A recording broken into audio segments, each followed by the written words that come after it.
Claire Louise Hay, how are you? I'm very good, thank you. How are you?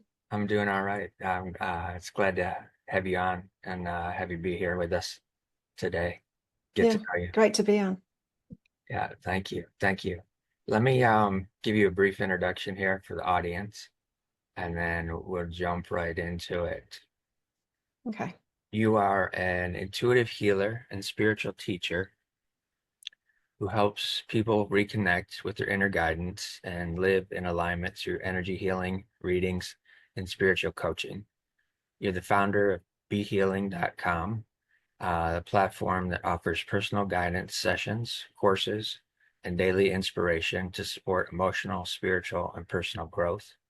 You have a popular YouTube guide where you share daily tarot and energy updates with a dedicated global audience, offering clarity and direction through intuitive insights.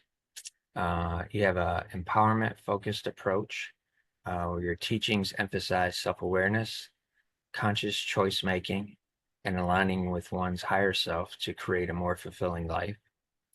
And your global reach and impact around the world, which you work with, bridges practical guidance with deep spiritual insight, helping people live with purpose and flow.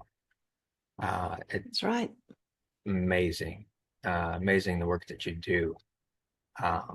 One of the reasons why I was very interested in having you on is because I know from my own personal experience, working with an intuitive healer um, helped me grow exponentially on my healing journey compared to Right. 5+ years of traditional psychotherapy.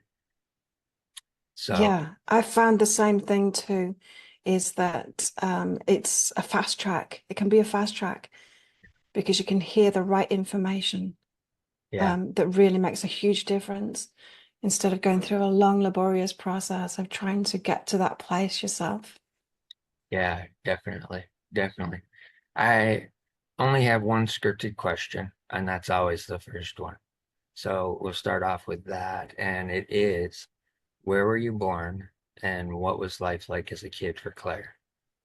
Okay. Well, I was born in England and grew up there. And if I were to put it into a word, my childhood, it would be terror. Okay. I had a very difficult childhood. For as long as I remember, and I don't have a lot of memories of my childhood, but as long as I remember, and my memories are pretty early, it's the majority of it is abuse, all kinds of abuse. Mm, I found it very difficult to exist like that. And the only way, like I remember being a kid and just spending a lot of time detached in this state where I was having to go within to regulate myself yeah. emotionally and deal with what was going on. And I think when I was doing that, even though it was like this detached state, it was also a meditative state. Okay. And so it did bring me a lot of benefit in the long term, in the short term and in the long term, kind of choosing that way. Not that it was much of a choice, but choosing that way to be in order to, yeah, survive what was going on in the household. So yeah, my family, they were very religious Okay. Catholics. And so there was a positive influence in my life about what goodness was, but behind closed doors, none of that was happening. Oh, It wow. was a show. We had to put a show on for everybody. Um, I remember things like, as soon as the door would close, everything would change. We could have a visitor come round and I could be normal, and having a good time and connecting with someone. It felt feel really good to have a normal person in the house. But as soon as they left, as soon as that door closed, oh, the air would shift and then I think my parents were just so insecure that they would, blow up at me like, why did you say that? Why did you act like that? And I'd been a normal person, I'd been Yeah. a normal person with those interactions, but it was just so uncomfortable for them to be like that, so outside of their comfort zone. that, yeah, there was punishments for being like a normal person and interacting with people. I can laugh now. Yeah, it's taken me many years to get there, and to see the benefits that I got from surviving that. Right. One of them being my gift. I don't know whether I would have had the gift anyway, or whether it was born from so much meditation, so much of that detached state that I had to get into, or a mixture of the two. I'm not sure. Right. Yeah, Right. yeah. What type of work did your parents do?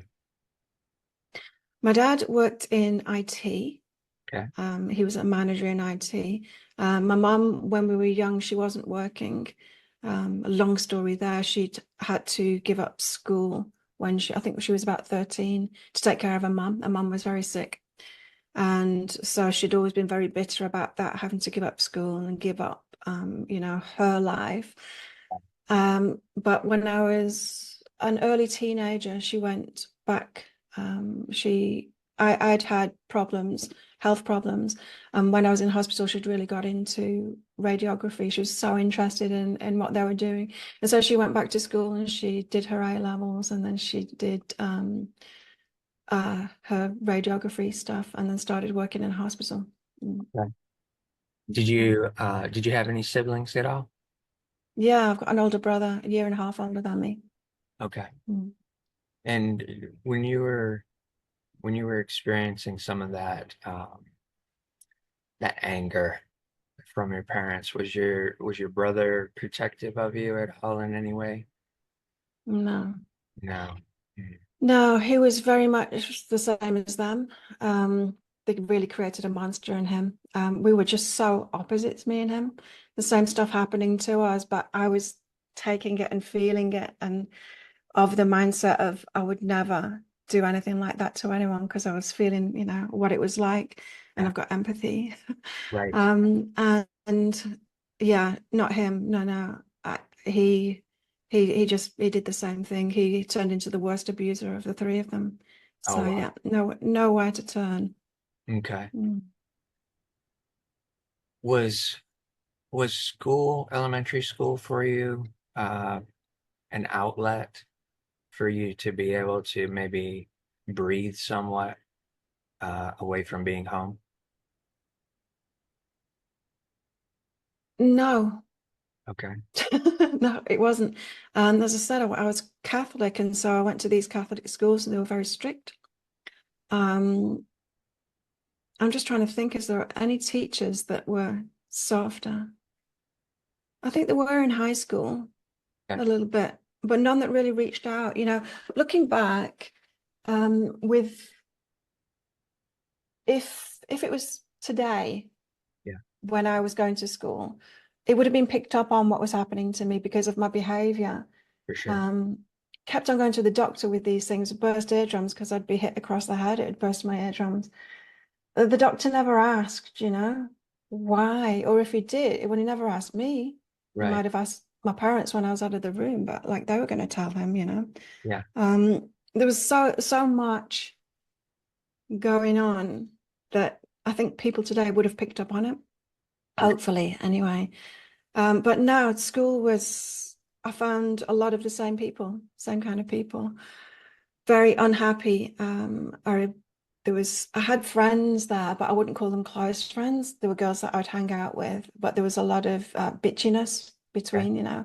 There'd always be something going on, someone ostracized. There's that harshness all the Right. time. It was only when I got to uni that I met people that were softer, Right. you Right. know. That seemed to be the first time that I met good people. Now, no, that's not true. There was a lady, once my mum had gone back to school, and when I was sick of school, there was a lady should come around and take care of me. She was a good person. Okay. Yeah. I remember going away on like school holidays. Um, there was a Catholic place we went to, like a retreat center. Mhm. The staff there would be really good with me. I went on like an adventure holiday as well with a lot of kids at a boarding school. Okay. We had a lot of activities to do. The teachers there were good too. And so whenever I went away to these things and had like a little snapshot of normal life and normal people, I would never want to go back home from that. I would really, Right. get back home, burst into tears, So yeah, there was an element of snapshots of a kind of a gentler world. But it was only really when I got to uni and made good friends and started visiting their houses and their families, the interactions that they had.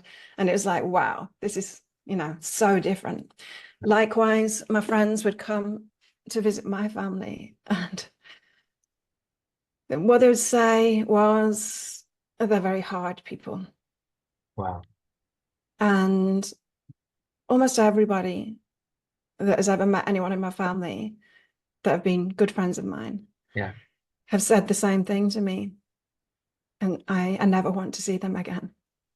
Wow. Mm, yeah. I'm sorry to hear that for you.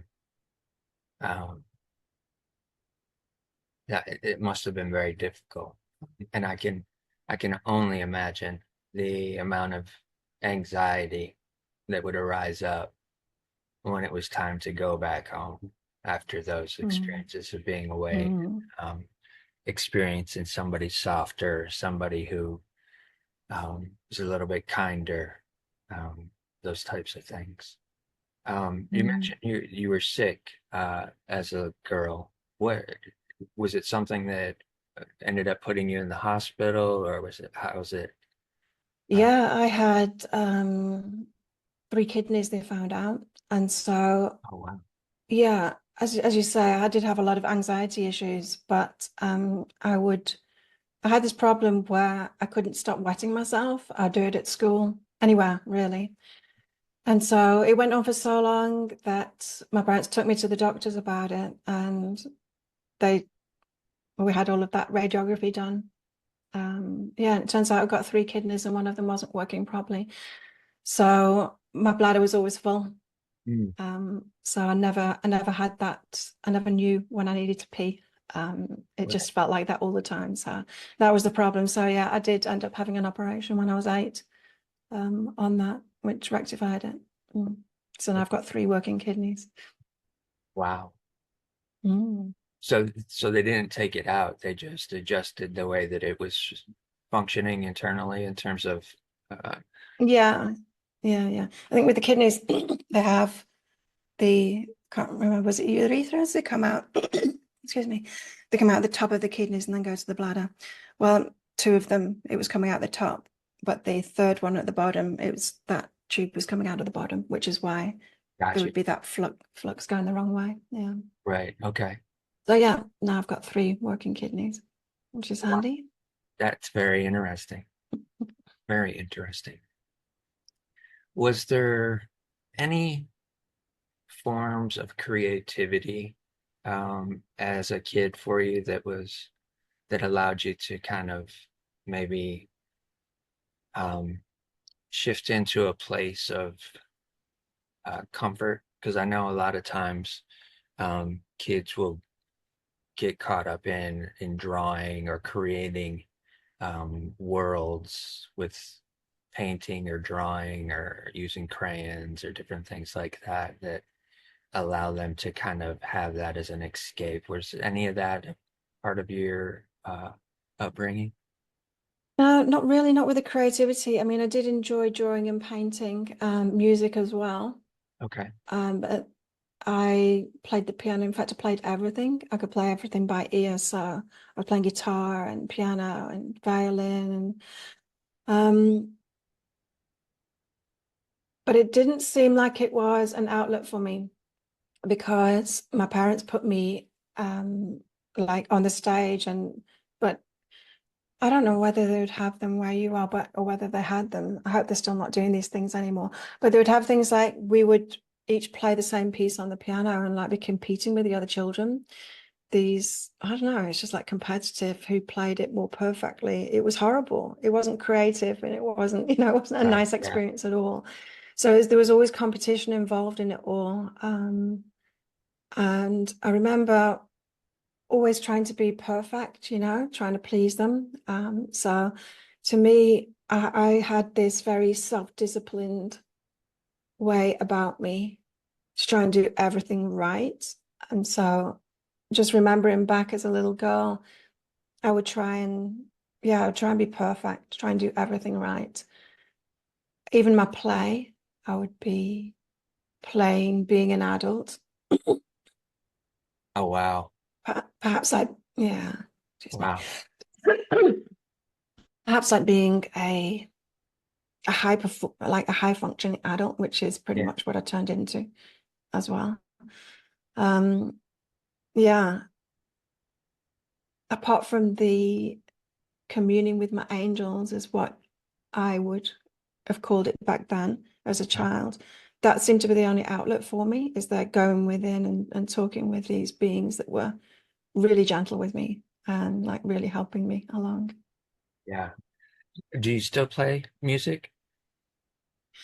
I gave it up. I gave it up for a very long time and then got back to it when I was about 30, Okay. on the guitar. I picked up a guitar again and started playing it for pleasure.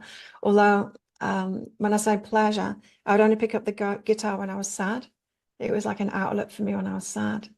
It's interesting because, yeah, I've got a guitar just in case I ever get sad, but I haven't been sad lately, and so it just sits there unplayed. I met a famous guitarist when I had a shop, a massage shop. I do my readings and energy healings there. And as I was massaging him, he was asking me similar questions. And he was saying it's really interesting what I said about me only playing the guitar when I'm sad. And so when I'm happy, don't play it. He said that's why his band stopped creating like new music. It was a guitarist from The Cure. He said, yeah, that's when they went off the boil when they got happy. They didn't have any like new Oh, material to wow. make. Yeah. Yeah, Yeah. yeah, yeah. I used to love them. Oh my word. Yeah, me too. That's very interesting. Mm. That's why they stopped creating music was they got Yeah, got happy. wow. That's so fascinating because it was so good. Uh, it had an etheric tone to it from my perspective. Um, Yeah, and I guess too, during that time, that was probably a big time of when I was in depression and anxiety and stuff. So it was, uh, I could appreciate it because of feeling those emotions. Uh, yeah, yeah. They were and speaking to a generation in a certain emotional state. Yeah, yeah, for sure, yeah, sure. When you were younger, you're saying you're talking to your angels. At what age do you remember that being something that was coming to you? Um, was it a particular age that you started sensing that, or was it just kind of a gradual thing? I think it was a gradual thing. Like there didn't seem to be a start to it for me. There wasn't some, you know, huge revelation that I remember. I think the earliest age that I remember talking with them would be about the age 3. Okay. Um, but that's just because I don't have many memories before that. Yeah. I don't have a lot of memories between the age of 4 and 8. I kind of remember around the operation time because that was quite significant. But Yeah. yeah, a lot of my early childhood, there's just very little memory there at all. I've worked with kinesiologists on that as well, trying to retrieve some of it or trying to get to the bottom of that. But I think it's probably better just to leave that, leave that Sure. being locked up where it is. There's some Yeah. things that I haven't, I don't need to remember. The body's got these especially the mind, it's got these ways to protect us. Lots of tools to protect us, the mind has, and the body with the nervous system too. So it does it for a reason.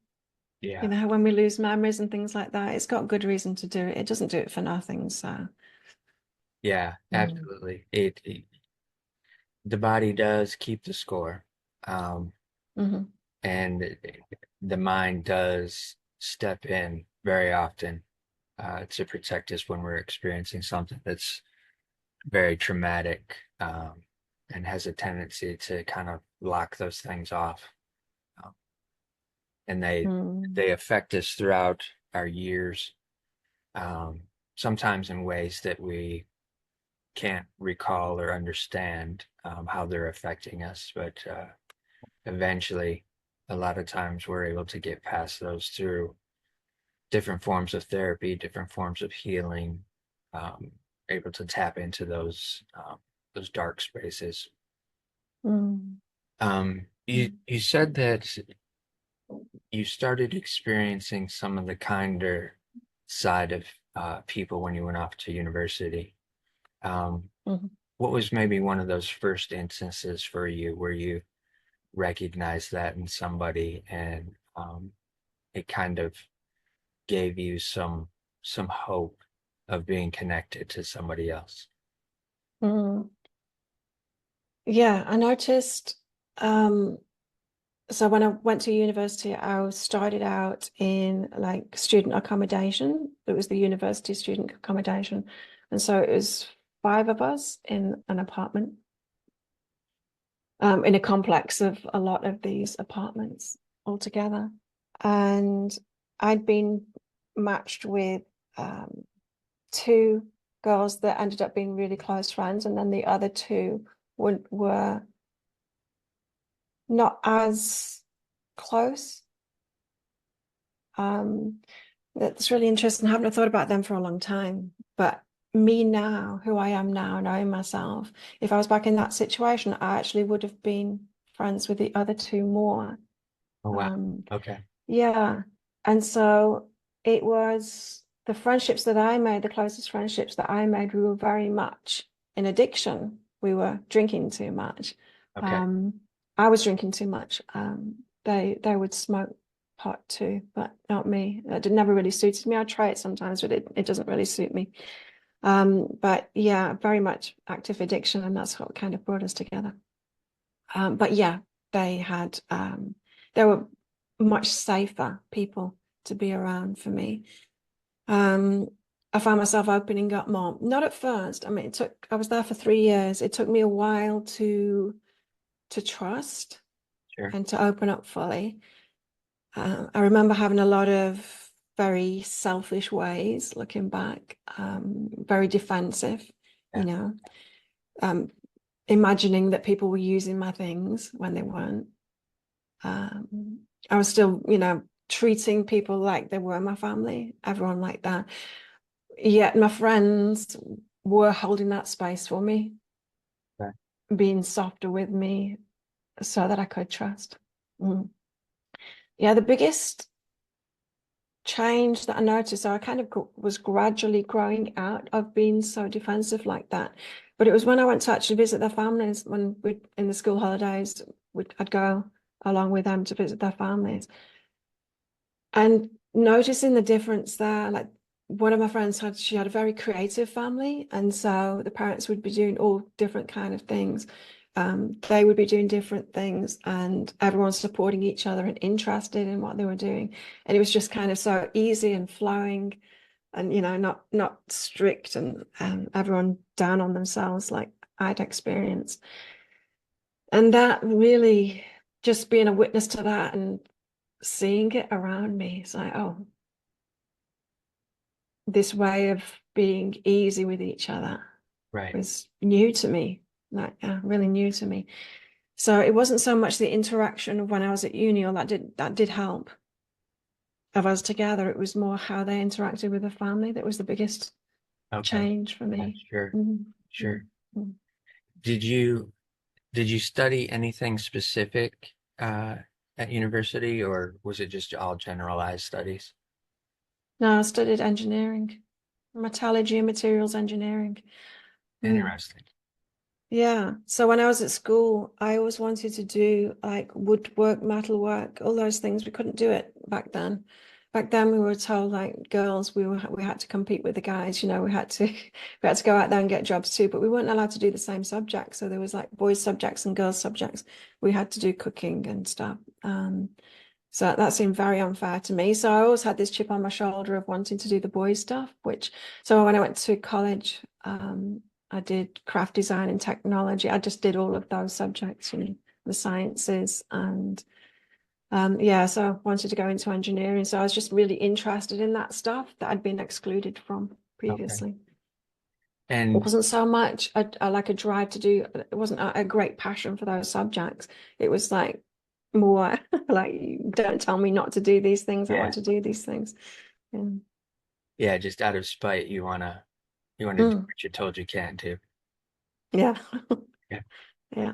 I get it. Did you have to work while you're going to university as well, or were you able to just focus on the schooling and Yeah. I didn't have to work. I was lucky.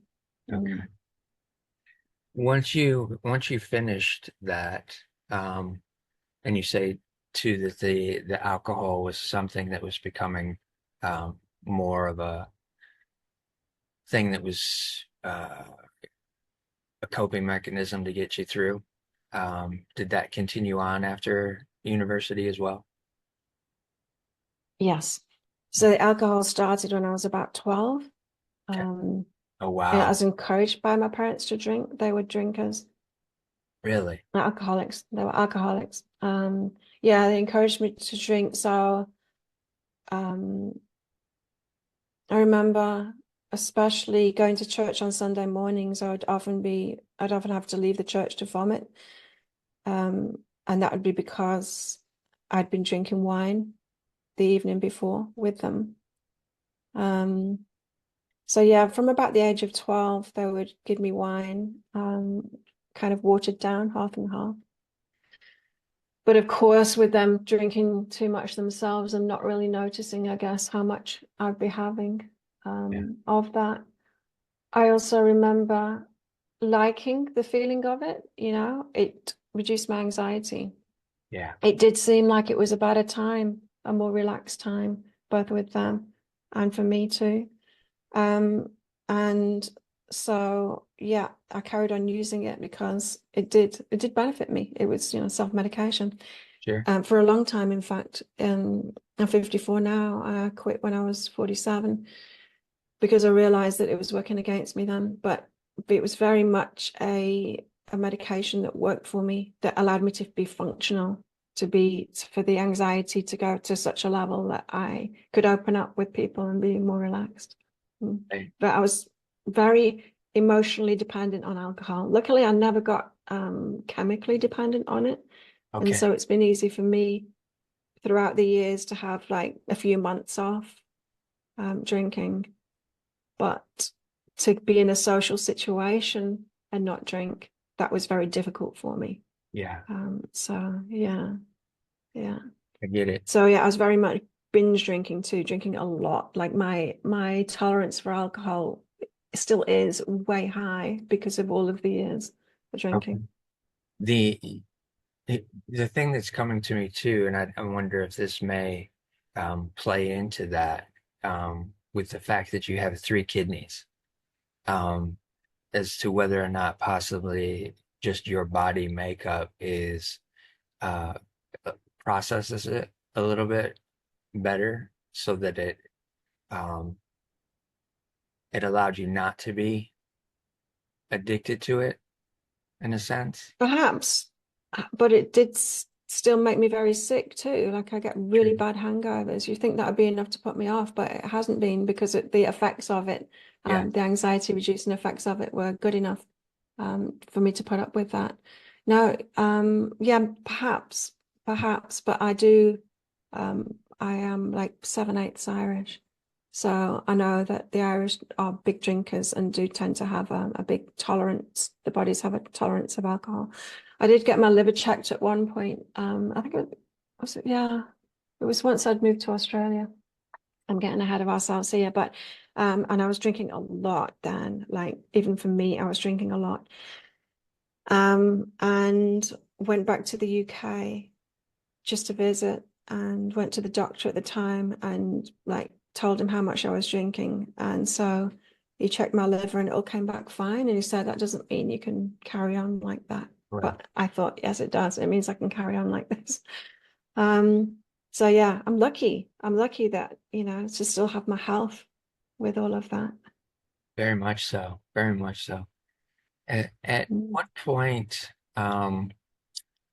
after university, um, did you decide you were going to go into the healing arts, or did you try to go into the engineering of things? I tried to go into engineering first of all, Okay. but there were very few jobs available. However, there were a lot of jobs available in IT at the time. That was back in 1992. And so IT was just booming right then. So there's a lot of graduate jobs available in IT. And so that's what I went into. I had applied for engineering jobs. Yeah, there were just so very few of them available. I can remember like applying for three IT jobs. One of them was in New Zealand. I really wanted that one.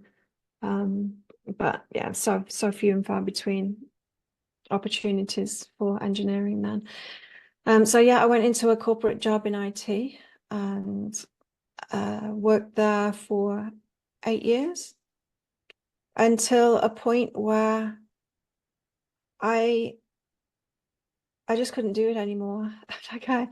To me, it was pointless. Yeah. It was making me a lot of money. I couldn't stand working in the office environment. Um, I would be, having to work 5 days a week. We had this flexi time thing where we're on this clocking system. So we had to be in between 8 and 10 o'clock in the morning and leave between 4 and 6 o'clock in the afternoon and take, however long we wanted for lunch, half an hour to 2 hours between 12 and 2, as long as we made our hours up for the week. And I'd find myself just going in and I'd be online looking at message boards, spirituality and stuff like that. And then I was lucky, I was very good at my work and I can work really fast too. And so usually on a Thursday, I'd get down to my work, get it all done. And then so it'd be easy on a Friday for me, not much to do. And I remember my project leader saying, tearing his hair out because he was trying to use all the metrics, the time metrics and stuff with me, and it just didn't work Right. because I would just like mess around and then get my work done. Yeah. um, condense it all down. I still work like that now, but luckily I don't have to clock in because I work for myself. So I can do whatever I want the rest of the time and then be really focused on my work, get a lot done in a short amount of time. Just a different way of working, but it wasn't the same as everyone else around me, my way of working. But yeah, it just seemed like a huge waste of my time, really. And it got to the point where we were, the team that I was on had a few things to do, but one of the things we had to do was the intranet for the IT department. So the internal internet site, I can't remember, with HR and all kinds of stuff in it. And we were all stood around the desk because we were looking at this graphic of the corner of the screen and the curve of it. And I just remember at that point taking a step back and saying, I can't do this anymore. I can't do this. What we're doing is it's just so pointless. Like it's not helping anybody. It's just absolutely pointless. Yeah. And that was a point where I was like, I just need to get out of here and follow my own path. Um, so I had been at that point, I'd been pursuing spiritual stuff perhaps for about 4 years. Um, I'd had 3 children along the way as well. And every time I was off on maternity leave, I'd get 6 months of maternity leave. Every time I would be coming up with these ideas, courses that I wanted to go on, like aromatherapy courses, opening my own healing practice, um, all of these ideas each time. And then the 6 months would be up and I'd go back to work and forget all of that eventually. And then pregnant again, and then I'd get back into that too. So there was always this pull to do my own thing. I knew that I wanted my own healing practice. But yeah, the husband I had didn't want me to do any of that. He didn't want me to do any of that. He wasn't supportive in that at all. We'd met at work and he wanted me to just be that person, continue being that person, don't be who I really am. And like, all fairness to him, we did meet when I was being that. It's not like I knew who I was and I'd kept it from him. I just, like, throughout my 20s had, like, grown into more of who I really was. And so yeah, he didn't like that. And so it just came to this big, like, crescendo moment where I needed to give up everything at the same time, just get away from all of it and pursue my own path. Yeah, which was huge. And so I think it had been about 3 or 4 years that I'd been really pursuing spirituality. I had got myself involved with a charity in Germany as well. That was through a spiritual book that I'd read, and I felt a strong connection with the author of that book. Okay. I had gone to Germany. Yeah, I'd already been there. So I'd gone to Germany to um, for a conference there that the author was putting on, and I'd actually met him on the train on the way. Oh, wow. He thought he'd walked past the carriage that I was sat in at the station to go to first class where he was booked in. And then instead he stopped because he thought he knew me, got on, and then when he realized, no, I don't know her, and he sat next to me. And yeah, well, he did know me. We'd been chatting back and forth via email.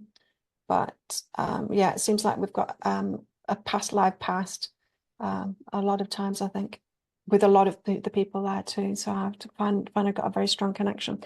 Anyway, I've been exploring all of these avenues, and it was really a lot of meaning for me, and trying to figure it all out, trying to piece it all together, like, why are these people really important to me? What are these past life things that seem to be coming up?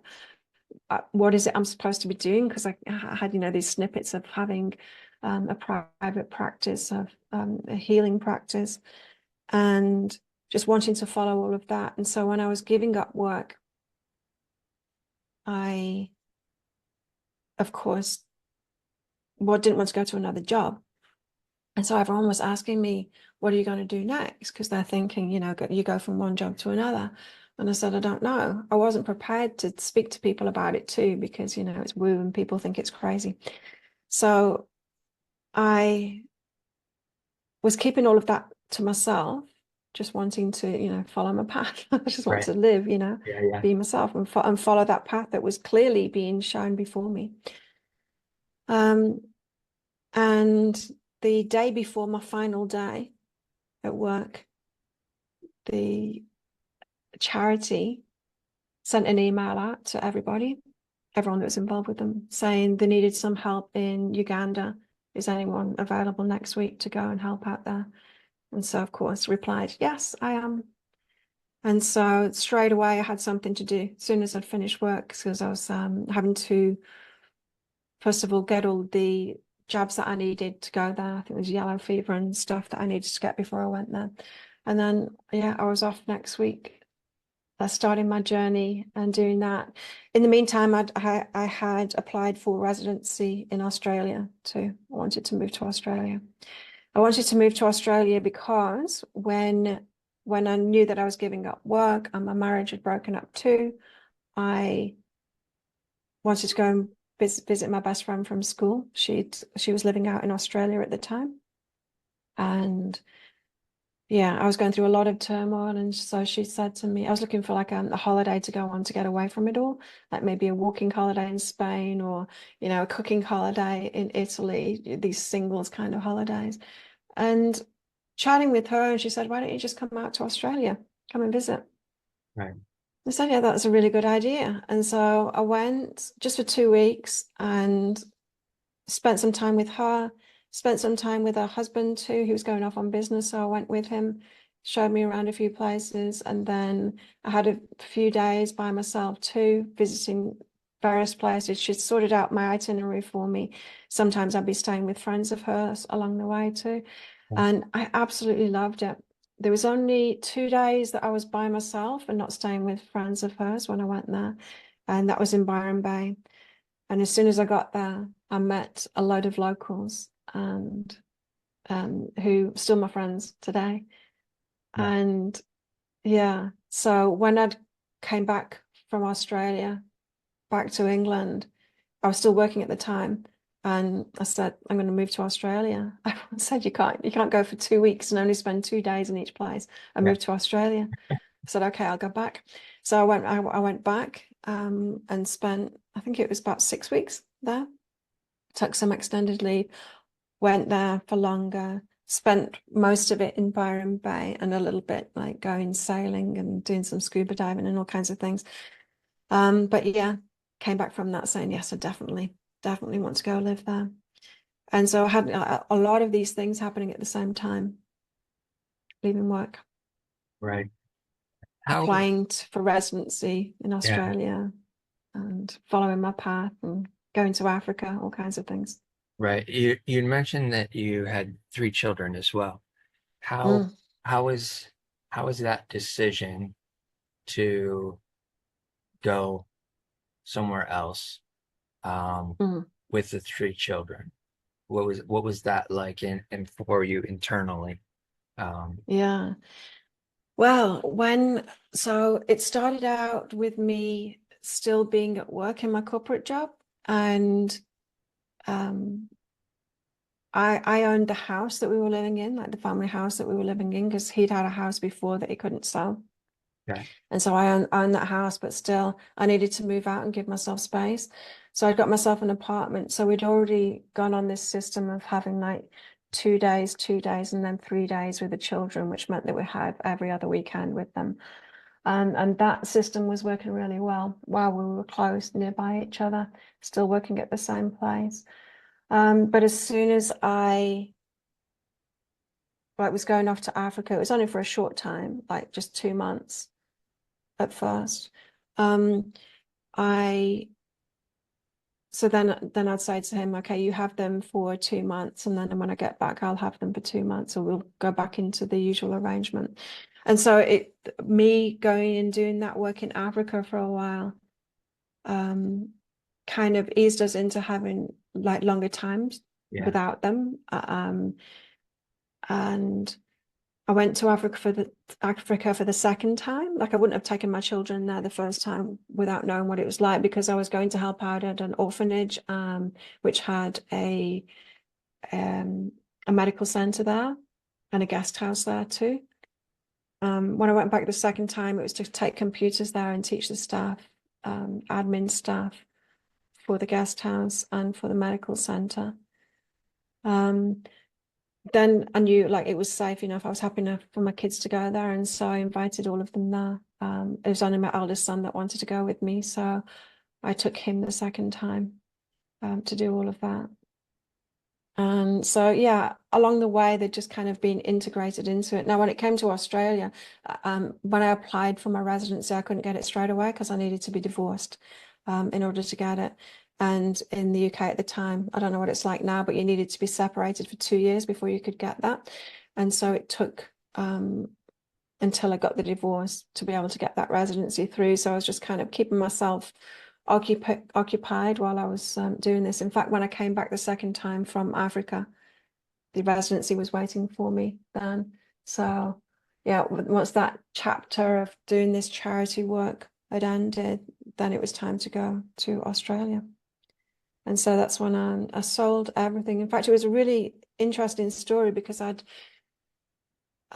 sold the house that I had, and I was still in this apartment, and I'd got like half of the furniture that we had in the house in there because we'd split everything 50-50 with the divorce.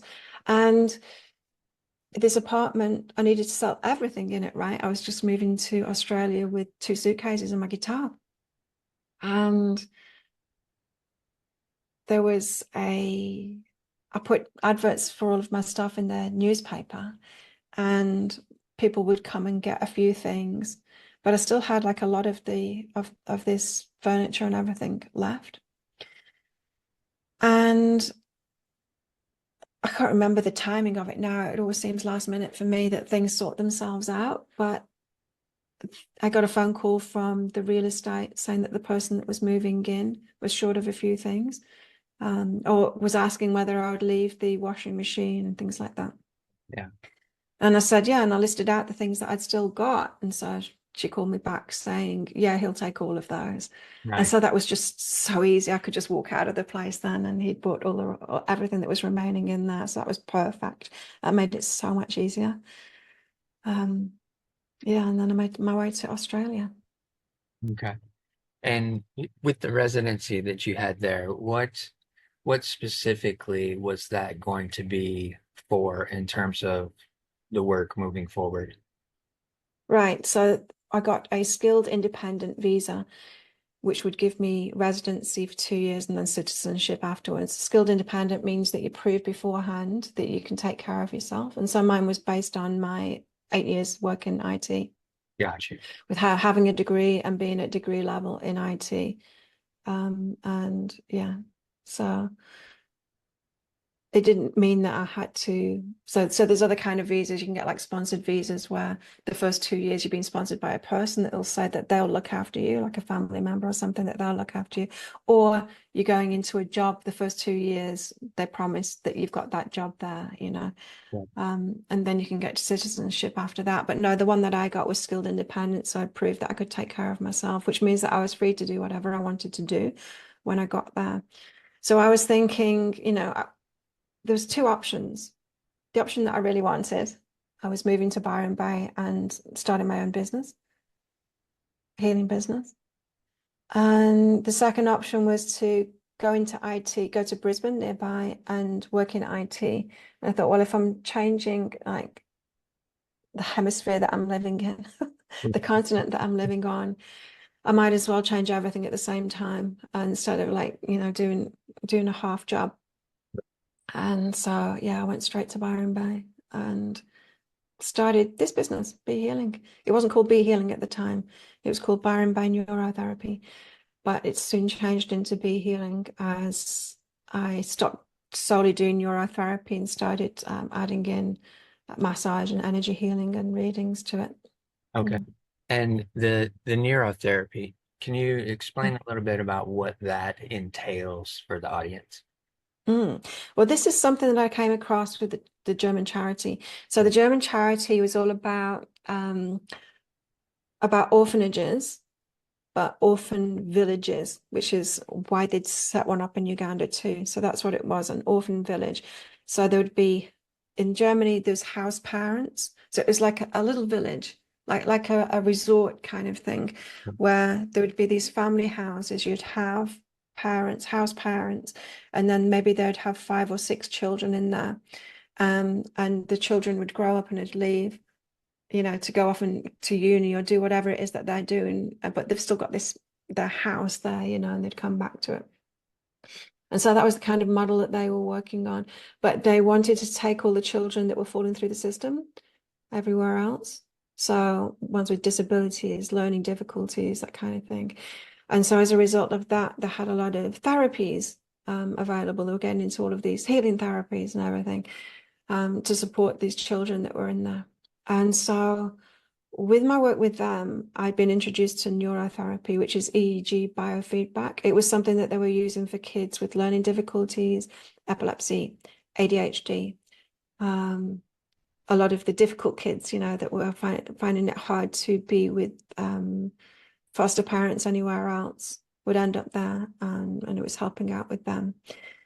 I was really interested in it. And it turned out that one of the times that I was there, I think it was when I was picking computer equipment up before I went to Africa, they had a conference there. Two of the experts in the field from America were there teaching a few people. And so I was in on it. I wanted to learn more about it. And I went to this conference while I was there and learned about it. And I was still really fascinated by it too, for myself and for helping people. And, I'd come out of engineering and I've got a science mind, and it seemed to make sense to me. It was comfortable for me to shift into that more than straight into the woo stuff. Um, and so yeah, I was really interested in that. And when I moved to Byron Bay, I was really surprised that there's nobody doing it there. And so I got in touch with these American guys saying, how do I get qualified in this. There's nobody practicing it here. And I don't know if you know anything about Byron Bay, or if you've been to Australia. It's like the healing hub. It's a really it's where all the healers live, you know. It's just one of those towns. Oh, It's on the really? coast, full of hippies and healers. Yeah. So it was really surprising to me that nobody was doing it there. Anyway, I wanted to do it. I wanted to bring it to the place. And so they put me in touch with the organization, the guy that led that in Australia. He was in Melbourne. And I got in touch with him, and he said, yeah, there's not many people in Australia that are doing it. He told me where all the practitioners were, and it was mainly in the cities that they were. And I said, well, I want to do it. And it was only available, the training was only available to doctors, psychiatrists, psychotherapists. But they said, you're an engineer and you've kind of been involved in this stuff already. You can come and do it if you want. So I'm like, great, yes, I do want to do it. And so straight away I went off to Melbourne to get my qualifications in that. And I bought the equipment while I was there to do it too. Went back to Byron Bay, needed to buy more equipment there. So e.g. biofeedback, it's putting electrodes on the head, Right. depending on what's going on. So like if you've got memory problems, it might be, you know, you might have sensors on the back of your head, or anxiety would usually be up here, you know, different placements for them. And two computers. And so I was in front of a computer, they'd be in front of a computer too. And then the brain would play on along with a game, just really simple games like a Pac-Man. And they were to sit in front of it and just focus on trying to get it to go faster and for it to be bright yellow, and for as many beeps as possible. And within a few seconds, the brain would recognize that it was playing the game. And in order to play the game and get it to do those things, it would need to produce like coherent brainwaves in like certain ranges. And so you could actually use it for meditation too. You could set it so that you'd be winning if you're producing alpha and theta brainwaves. So there was that. There was also another therapy that I could do on it too, which was an eyes closed therapy, which was more PTSD, that kind of thing. And that would help the brain be in that switchover period. You know, as you're just falling asleep, and just waking up, the brain goes through this switch state. It's a really interesting state. It's the state where you're dreaming as well. And what they found was if you could keep somebody there, so as soon as they hit that point where they're going to sleep, the sounds would change. So it'd go from an ocean sound to a babbling brook, and it would just be enough to kind of wake them up just a little bit and then let them doze off again. And it would just keep them going through that state. So it would be like giving the person an intense bout of REM, really, was what it was doing. You know, 14 nights in a half hour session, that kind of thing. Right. When what would happen was it would allow this intense dreaming. So it would allow the subconscious mind to deal with a lot of things Yeah. in this dreamlike state. So it's not like talk therapy. In this dreamlike state, so they're sorting it out themselves. And yeah, it was really powerful. I could do it on myself. I could actually do the modality on myself, that one, because I really needed that. But I couldn't surrender to it. I couldn't relax enough to do it. When I was doing the training for it, they put me on it, but with my history of abuse, there was no way I could lay in a room with all those people in there and relax and allow myself to do that. You know, it was just way too unsafe for me to do that.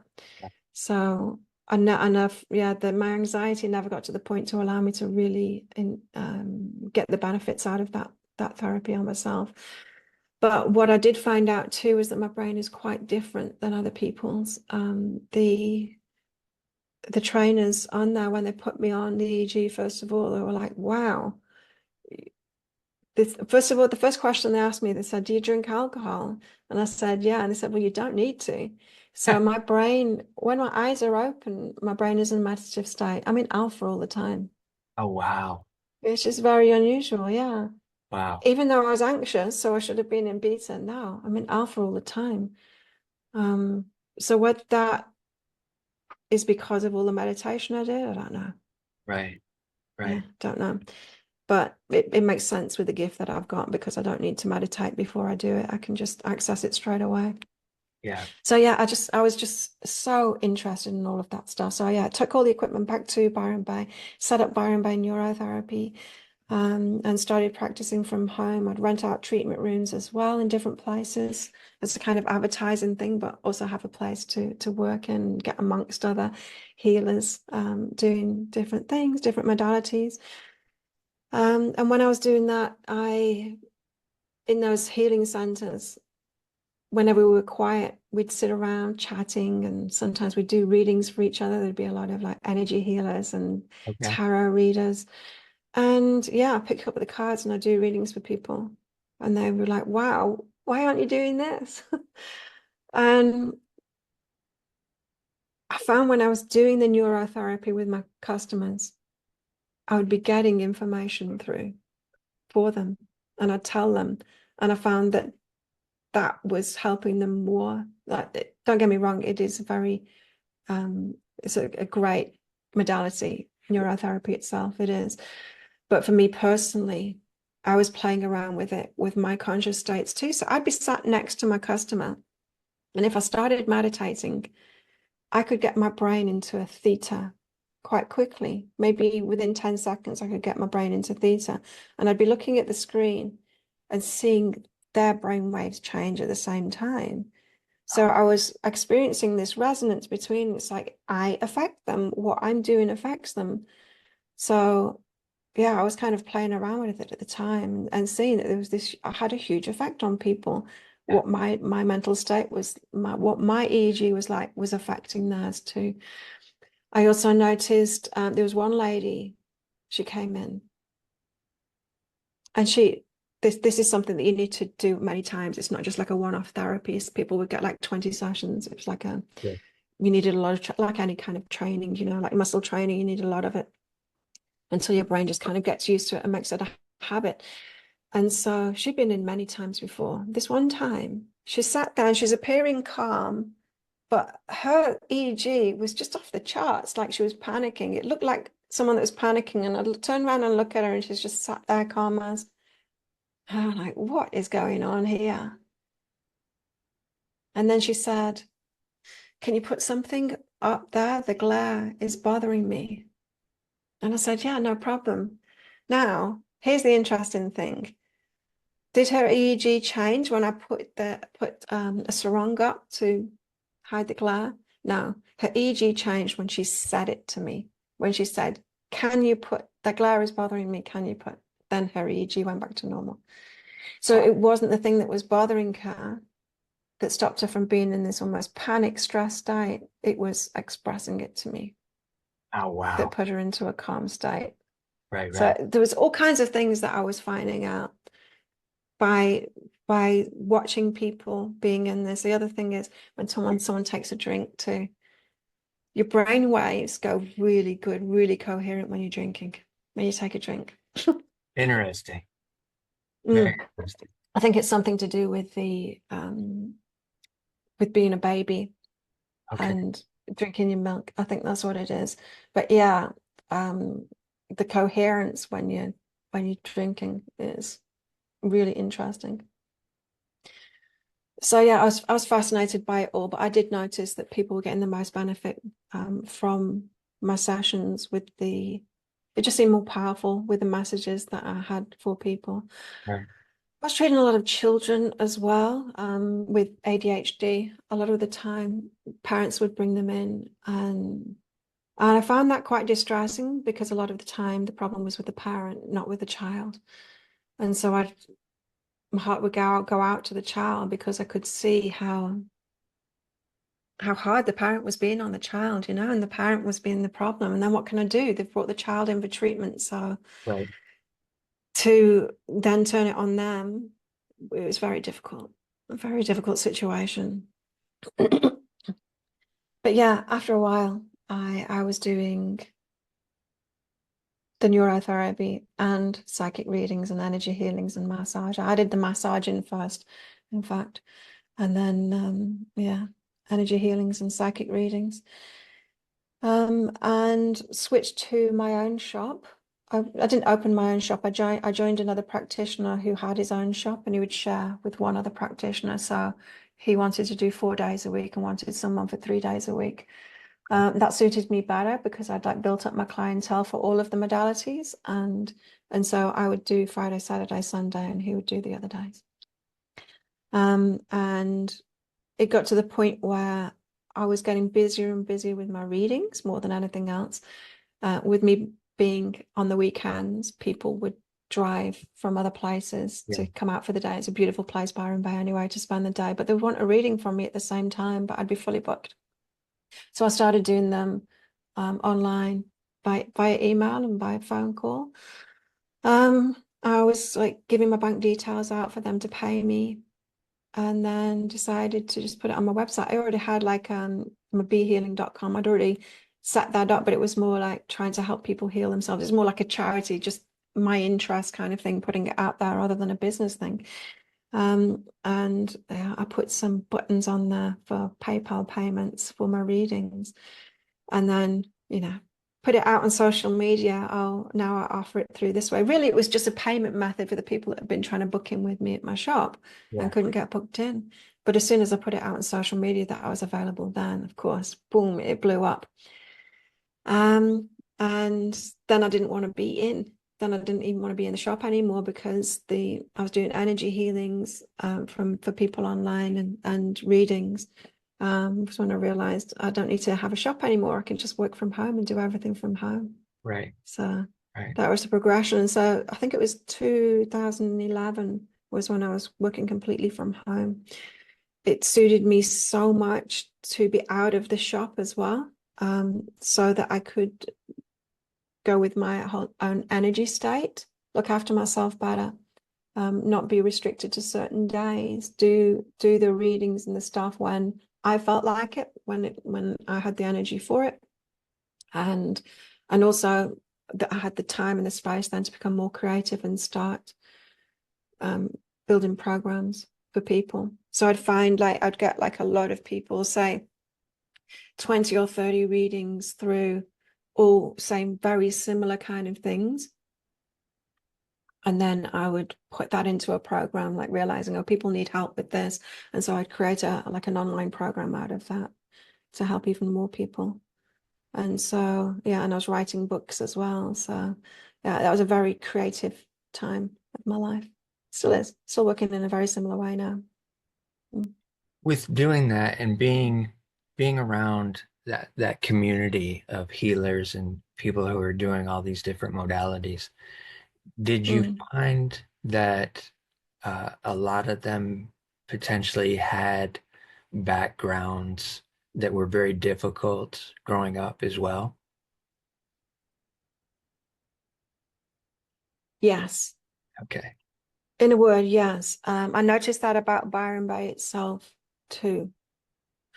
I noticed it in myself, Okay. as in when I moved there, it's like I'm here to help everybody, you know? Yeah. I'm here to help everybody. I'm here to be the healer. And the truth of it was I was there to be healed. Yeah. Um, and I noticed through my years there, I did heal myself somewhat, yes. I had a therapist which really helped me there. I had all of these friends around me. We're all helping each other too, but it was very much like the blind leading the blind, you know. Um, I could see that they mirrored me, you know, a lot of healers. I'm here to heal everyone else, and we were all a mess, you know. We were all a mess, and I think that's the way it is, right? We're Yeah. all like that. We're all human beings, and we've all got our stuff. There's nothing wrong with that. I think it's very healthy to help people. When you get help and you help people, you pass it on, you know, you Yeah. pass on that help that you've got, and we all help each other. It's always felt like that way to me. Is like I'm just kind of leading people that are just behind me, you know. If I can give them the clue that I've found out, then I'm going to give them that. So yeah, I noticed it. I lived there for 10 years. And toward the end of that time, I would see new people showing up. I'm here as the healer. I'm here to heal people. It's like, yeah, okay. Yes. It's also the whole of the peninsula, Byron Bay. is a volcanic area, and underneath, from the flow from a nearby volcano that made that whole area, it's turned to a crystal. What's it called? It's a black crystal. Can't remember the name now. Obsidian. Yeah, Yes. Okay. obsidian, which is a really powerful crystal, but the whole of that area is on a sheet of that, and it brings up things for people. And so when I had my shop, I did notice people go on holiday there, you know. It's just like a place that people go on holiday. And so I remember there was one lady in particular. She came for a reading with me, and she was quite distraught. She said, "I don't know what's happening to me. I'm here on my honeymoon. There was nothing wrong with me. And then I come here, and suddenly I'm questioning everything. I'm wondering why I got married." She's like, "I was fine before I got on the plane to come here. And now it seems like my whole life is turned upside down and I'm questioning everything." And I think the area does have that effect on people. It's going to bring stuff up for you that hasn't been dealt with. So that can be quite something. But yeah, there was that whole element of healing themselves, being healed. I got to the point toward the end, the reason I moved away from there to a more normal kind of a place up the coast was because I didn't need that intensity anymore of struggling people. It started to become wearing to me. I'd kind of gone beyond that. Like, not that there's anything wrong with being there, but I myself had grown beyond that, and I didn't need to be in such intense and such nurturing energy anymore. I actually found a more normal kind of people easier to deal with myself. And so, yeah, especially once my books were out and my programs and things like that, and I was moving more into an empowerment stage myself and creative stage. I didn't need, it's not that I didn't need it, it's that it was actually difficult for me to be in that more successful and empowered kind of a state while being around the people that were kind of still in the mud, you know, still Yeah. dealing with all of that kind of thing. It was just two different energies. Right. Yeah. Um, and that's really interesting to look back on as well, because now I live in Thailand Yeah. and I've found so much more healing since I've been here. It's a more nurturing place, but not in the same kind of way, not in the same kind of a way like we're all healers, but in a way of this is the way that we live. It's like that experience that I had of the healthy families when I was at uni Yeah. on a national scale, Oh, on a wow. national scale, and me being a part of that. Yeah, it's a very healthy community here. It's not that there's no problems and everyone's perfect. The way that society runs here is very different from Western places, and through that, it is. I've found a belonging that I've never found before anywhere, Nice. and an experience of extended family. Um, I don't know if you know about Thailand, but in Thailand we have different families. If you work somewhere, you join that family. You don't just get a job, you get your accommodation and you get your food too. You're eating with, and the food's being provided for you. So Oh, wow. you get taken care of, you know. Yeah. That's just the mindset. Is like you would never expect someone to move from their family and then move to work for you, and you not provide them accommodation and food. Like Right. you would help them, you know. It's not, everyone's not like individual and left by themselves like they are in the Western culture, right? Right. And so wherever you're working is your family, and where you're staying, if that's a different place, you've got a family there too. And for me, I'm into health and fitness and Muay Thai in particular. And so the gym that I go to, that's my family as well. And so there's all of these places here I can go, and I'm fed and I belong there, you know, and I'm taken care of by them. Um, I feel like I'm on a small island, so I feel that everywhere here. But that whole being taken care of has been very healing for me. to trust people and to ease into that. Of course, I didn't at first. I was very Western minded at first, thinking that everyone's trying to rip me off. It's like, why are they offering me this? Like, there must be a catch. They want to feed me, but I'm not doing anything back. I can't accept that from them. I arrived like that. I'm not like that anymore. So yeah, it's taken my healing to a next level being here, but a gentleness and on a different level rather than healers, which is to me a totally different energy. Yeah, Mm. that's amazing that that's how the culture is there. Yeah, It's almost like the amazing that it hasn't changed. I think it has changed in the cities. I think uh, it's not the same in Bangkok, but any rural kind of a place, it's like that. Mm. yeah, that it's like communities within communities. It seems like what you're saying. Yes. Okay. Yeah, and the community here is very tight as well. I mean, this island is very small. It's 8 kilometers by 4 kilometers. So it's not a very big place at all, especially during COVID times as well. A lot of the people that were working here, of course, couldn't stay here anymore, had no ways of supporting themselves when the tourists weren't here. And Mm, so a lot of people had to move back to the mainland and go back to their families. And so very much got down to a core community here that could stay here. It was paradise then. Um, to have the whole of the island to ourselves. You could have the beach to yourself, and I could just ride out into the roads without even looking because you see the same people every day.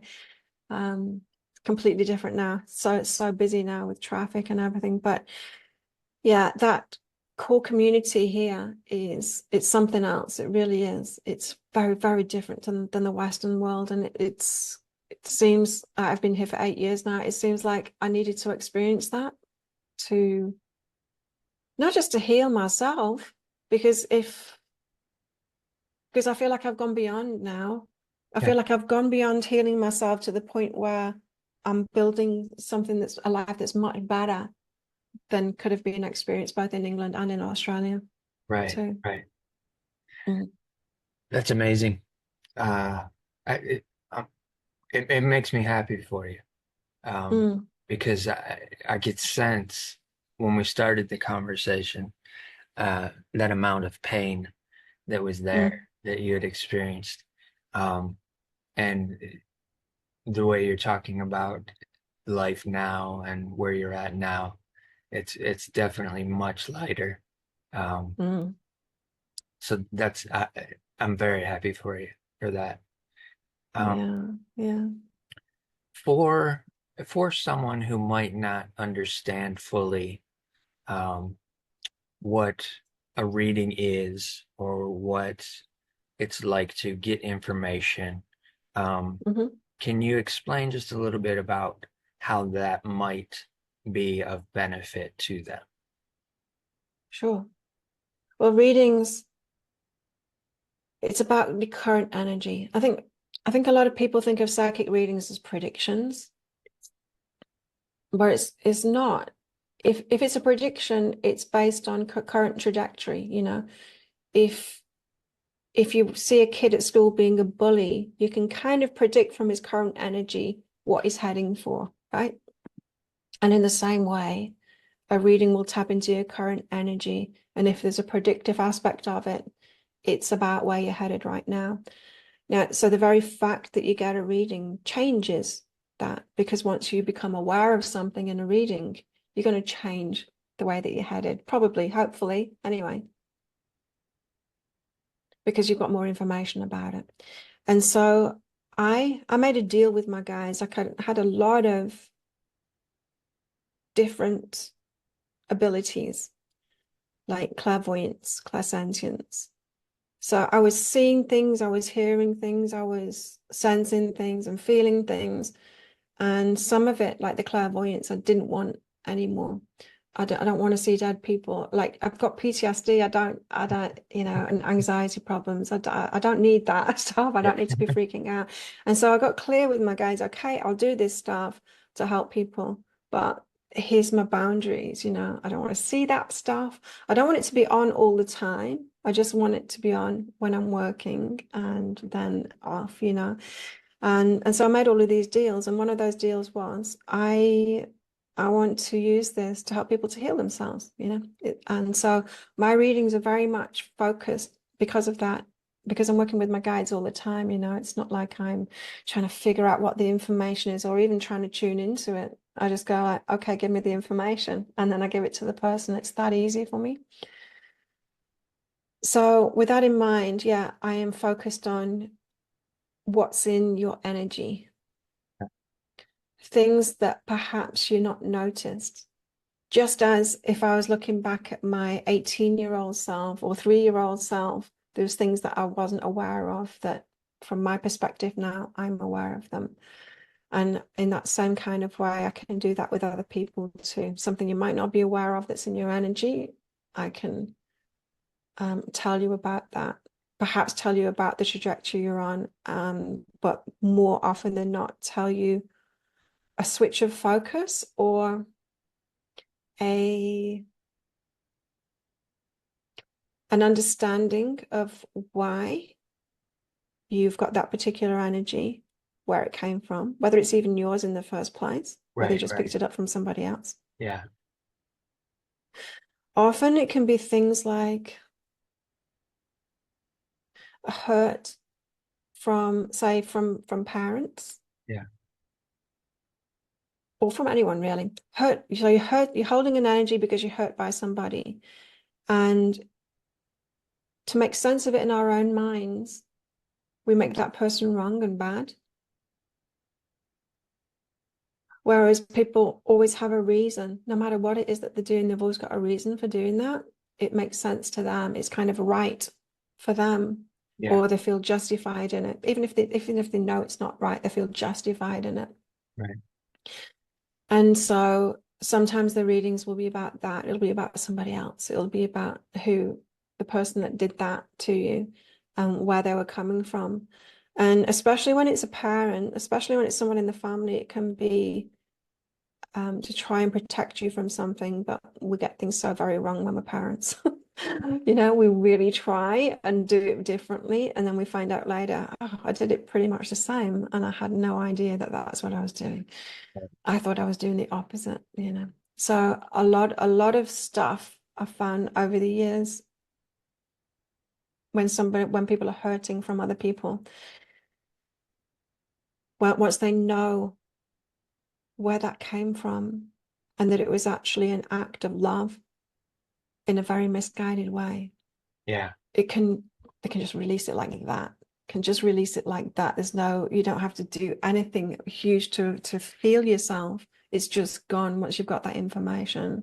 Just it's like instant forgiveness, instant understanding. I'm not sure I like forgiveness as a concept at all, but I think instant understanding allows to let go of her. It hurts less. Yeah. It hurts less.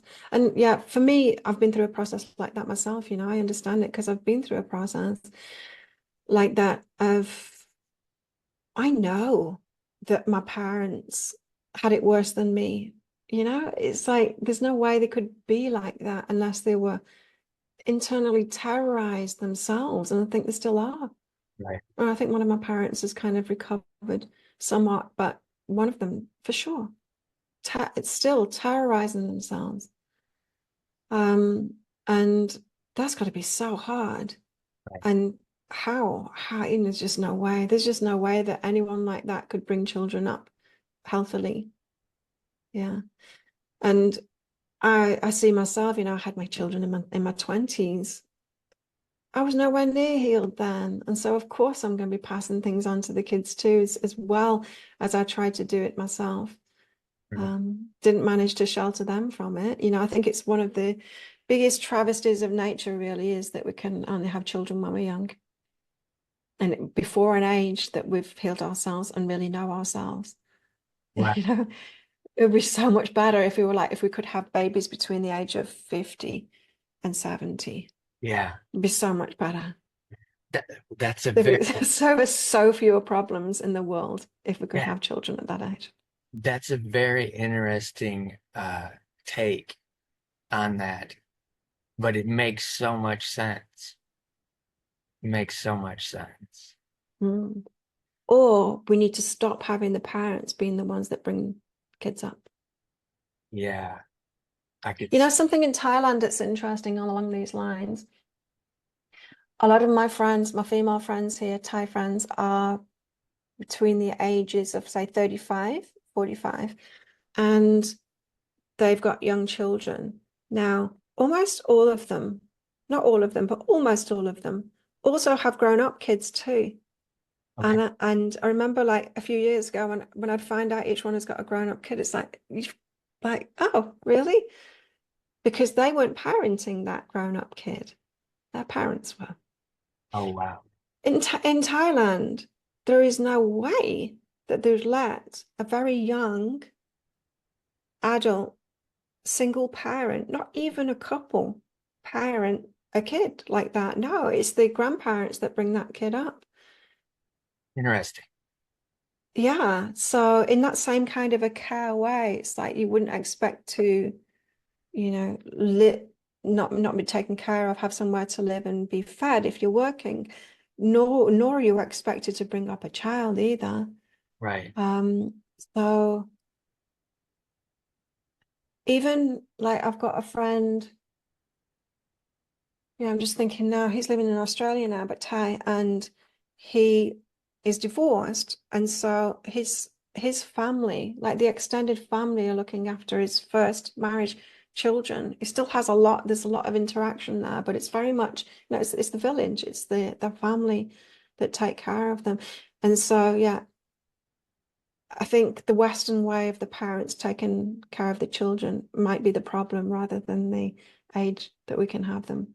Yeah, Mm. I can very much see that. I know my grandparents on my mother's side, um, both are passed now, but I remember um, here in the States, we currently are in Detroit, um, but they were all, both sides, dad's side, mom's side, were both from Tennessee.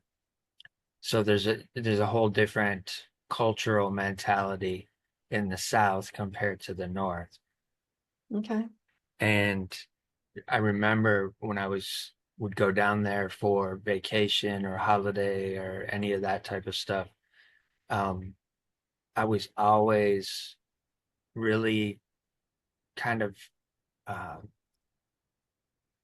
attracted to wanting to be around them more than I was anybody else because it always just seemed as if they understood me better.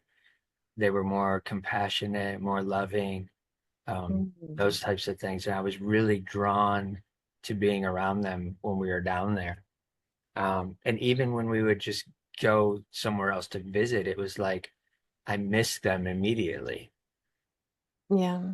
So I can understand how that cultural dynamic of looking after the little ones um, helps into their development and their growth Yes. over the years.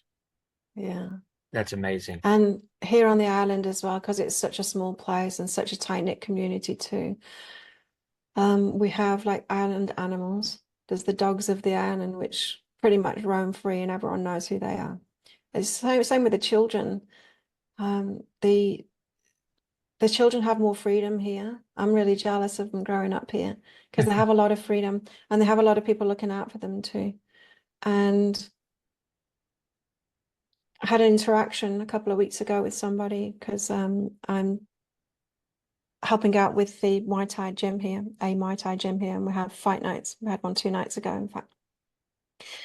And so these are big events, a lot of tourists there. Yeah. And a lot of the kids will be there too, a lot of the local kids. And so they're all running around together, of course. And it would appear to the tourists that they're by themselves, or, the parents aren't keeping an eye on them from that Western viewpoint. And anyway, there was a teacher, a Western teacher. Um, I didn't know that at the time, but she was talking to one of my friend's little girls by the bathrooms. And I was going to the bathroom, so I said hello to the little girl. And at the time, this lady was asking her, "Where's your mom?" Really concerned about her, that she seemed to be by herself. And so I chipped in, "Oh, mum's over there by the ring. Um, and dad's away at the moment," because everyone in the community knows all of everyone's business. Yeah. And I'm like, "Don't worry, she's here with everybody." There's for a tourist, they have eyes of like seeing this mass of people, but as a local, it's like the tourists are just noise, and you see where all the locals are. Like, there's just no way that anything could happen to her. There's no way, because we're looking out for them all. Yeah, so there is that community aspect, Yeah. you know, of bringing the kids up. And I've noticed, whereas in the Western world, the interactions that I've had with kids, when they need some security, something scary is happening, or they're just a little bit nervous, they want to find mom or dad, and they'll hold on to them, perhaps hold the leg or something for a bit of reassurance. The kids here, they don't do that. They just reach for the adult that they know, any adult that they know. And so a lot of the time, I've been that for the kids here, in a way that I never had that experience in the West. I never had a kid wanting me to be the parental kind of an adult in a situation before. But yeah, that happens all the time here. That's amazing. Very much So amazing. there is this belief of the adults that I know, that they're trusted people as much as parents. It's more fluid that way. It's not all of the onus on the parents, all of the responsibility on the parents, all of the blame on the parents. Right. Yeah. Mm. Fascinating. Very fascinating. I want to go back just a little bit to your musical abilities, um, Mm. because I relate music, I relate any creative expression, honestly, to connection to the creator, Mm. the original source. Um, but music has uh, almost a different element to it in the fact that its tone, its frequency, its vibration, those types of things. Um, for somebody out there who is just maybe is gifted with musical abilities like yourself, or is looking to get into music, what might you recommend for them to slip into that place of connection in the process of learning that may enhance that for them? Right. It's interesting that you asked that, because I've had some interesting experiences with music, especially with playing music for other people and music itself for me. Yeah, So I told you about my operation when I was 8 years old. Before that, I'd been learning guitar yeah. at school. So it was like an extracurricular kind of thing. I think at lunch time I'd go in for 15 minutes or something, and they would teach me a chord or something like that. And I was finding it really difficult. And I had to think about it, and put my fingers in the place and this. And then I had my operation, and after, I could play guitar. So it had a little bit of teaching, and then afterwards I could play guitar without thinking about it. Um, so the reason I'm saying that is there's another way that I used to teach my children as well. And this is where I taught my children to ride a bike. They'd have a go, holding their seat and getting them to have a go on it. And of course, they wouldn't be able to do it, but it given them the experience of that and a bit of teaching in it. And then when I put them to bed that night, I say, right, okay, I want you to dream of it now. Dream of you're riding your bike, the wind's flowing through your hair, you're going really fast, you're going downhill, you're having a lot of fun. And I would, like, instead of reading them a story, I just get them to be visualizing that until I could see that they've really got that, and then they drift off to sleep like that. Next day they'd be able to ride the bike. Wow. So it's that power. It's not like the power of visualization, but it kind of is. But it isn't just that. It's the power of taking something that you're trying and then you're learning, and then adding on top of that. I think there has to be that base level of learning, but then there's adding the magic to it, you know, and Right. your power to it with visualizing yourself doing it. And then I think it feels like it's connected to the nervous system to me. We can do things. We can do a lot of things when we trust ourselves and when we're relaxed, and Right. we can't do when we are like. I'm thinking back to myself trying to play guitar, and I was just so stiff, and you know, this finger here and this finger there, Mm. and that's not playing guitar. Right. There's this flow state, and that flow state comes from relaxation. It comes from having a relaxed nervous system. And it's like we teach our nervous system that we can do something. And if we convince it enough in a visualization or a dream, then we can do it. We'll relax enough that we can do it because we've got that information. I mean, we don't need to learn that much really to Yeah. have that information and know. Do we even need to learn at all? I don't know, because we've got connection to the collective consciousness. Yeah. So there's so much that we already know and that we can tap into the how Right. without learning it one-on-one ourselves. And so just tapping into that place of knowing, like, I know how to do this, and trusting ourselves and being relaxed enough to be able to do it. And so there's that dreaming or the visualization, if you prefer to call it that, um, or meditation, that could work for people too. Right. But yeah, it feels to me like it's a nervous system thing and about trusting ourselves and believing in ourselves and our ability to do things. Yeah. Yeah. Mm.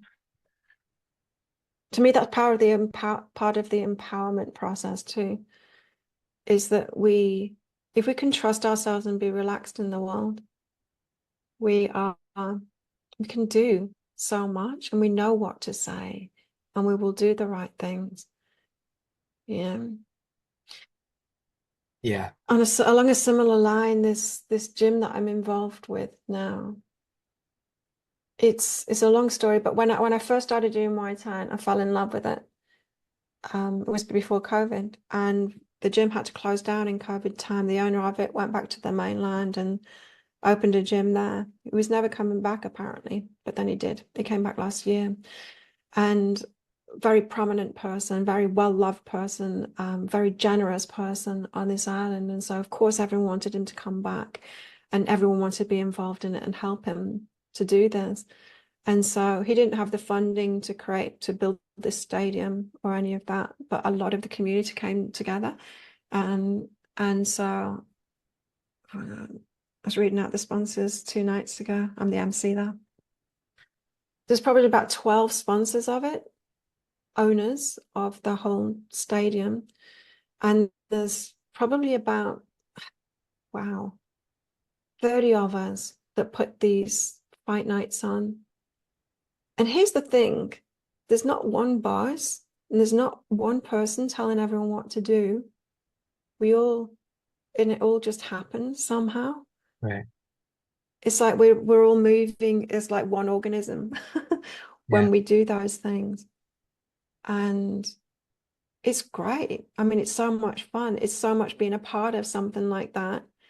And the feeling afterwards, like we did that in such a disorganized, people would have no idea if they came to it how disorganized it was, but it just because it's not chaotic. It's not chaotic at all. Right. It's like we're all like I said, it's like we're functioning as one organism. I think this is what we're heading to, the whole world. I think this is what we're heading to, this kind of way of being, of relaxing, and trusting each other and being part of these communities, you know, rather than having a job. Right. I have this job and there's this one thing that I do and I'm responsible for that. And then someone's bossing me around telling me what to do. All that control and hierarchy and stuff like that. I think we all know what to do when there's a shared vision Yeah. and when we're relaxed. And it's the same, be it music, be it running fight nights at a gym, and all of that. I see that we're moving toward this more connected paradigm where we don't have one job, but we have many things that we're interested in, and we don't even need to organize ourselves.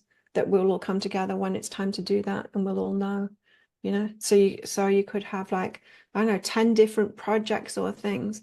You might be doing it with other people. And intuitively, you'll know when it's time to focus on one of those things. You don't even need to call the other person up or message them. You'll know it's the day to sort that out. Right. Such a free way of being, you know. When I shifted my business from the shop to just online and I was working from home, I got really deliberate about, okay, how do I want to do this? Do I want to do 9 to 5 Monday through Friday? No, no, I don't. I want to be able to work when, to be free enough to work when I want to work. That sounds wrong. I want to be able to do whatever it is that I want to do. And I do want to do things and I want to get creative sometimes. But I can't say be creative every Monday, Claire. That just doesn't work, you know. Right. Some days it's flowing and some days I think, oh, I'm going to have the day off tomorrow. And then I wake up and I think I'm having the day off. I've still got my PJs on. And then a few hours later, I'm just writing, you know, and I'm writing the script for videos and all kinds of things. And Yeah. it's just flowing through. So that freedom to be that. And I did that from day dot doing my business online, um, because it works really well for me. Right. And that freedom is so important. And here's the thing, when I started working the gym, Yeah. helping out at the gym, I wanted it to be the same thing. So I said, like, I'll do the social media for you and I'll do whatever, you know. But there's no, I need to be there at a certain time. There's nothing like that. There's nobody telling me what to do. It all fits in perfectly. So yesterday morning I went there and then I shot some videos of the people training to put on the Instagram, and there's nobody telling me to go there and do that. I Right. just do it. It just flows perfectly, and then I won't go there for a few days maybe, and I'll be working on this stuff, and it just flows perfect. And here's the thing, it's like there's nobody saying we need to have a meeting about the next fight night or whatever, and we're all getting together. There's none of that. But when I do show up, those people that I need to talk to about something, we all manage to show up at the same time, you know, Yeah. and just that whole flow. It's such a beautiful way of living. And it's just such contradiction to, but then you've got to pay your rent by this certain date. It's like, oh, what? Like that is just not part of the flow. What's going on? You know, there's these Western aspects of hierarchy and systems and stuff that we've got to comply with that is just so jarring to it. And we've got to kind of drag ourselves out of it. I found that in my business so much because I'll be creative and I'm not even thinking like a business person. I'm not thinking like I need to make money from this. And so I'll do my creative stuff. I'll put it out on my YouTube channel and then I'll be like, oh, I needed to pay my rent. I should have monetized that in some kind of a way. Um, I think I think it's at odds. I think a lot of the structures that we've got, especially around money and hierarchies and stuff like that, is at odds with this way of living and of trusting ourselves. So you're asking about the music.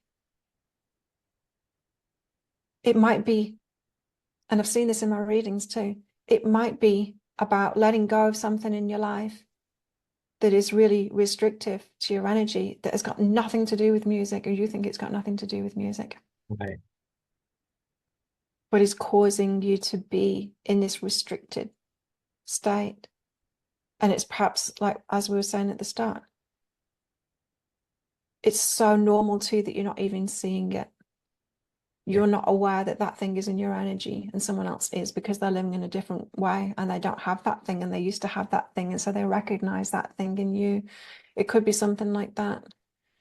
So to get ourselves to a place where we can go with the flow and have this almost telepathic way of being in the right place at the right time and be relaxed enough to go with that flow and trusting ourselves enough, trusting the world around us enough that it's all going to work out.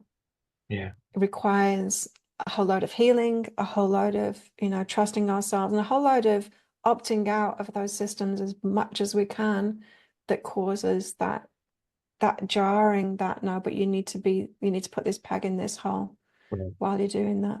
Yeah. And honestly, that is one part why I'm still here in Thailand, is to from England, which had a lot of rules for the sake of rules. The you can't do that based on absolutely nothing, based on someone just likes to put a wall in front of you. Yeah. To Australia, much more give it a go, much more easygoing in that way, but still a lot of rules in place. Uh, To Thailand, which is very much about common sense. I see it on the roads more than anything. okay. The road rules, yeah, we've got the road rules like everywhere else, but we don't follow them. It's more on common sense. So things that would make people really angry, probably, I've never been to America, but probably in America, definitely in England, definitely in Australia too. Like, it would make sense rather than following the road rules. Like if I'm turning right and someone else is turning right too, for me to scoot behind them, Right. right? It's just Yeah. easier. And Yeah. that's what we do here. That's what we do here.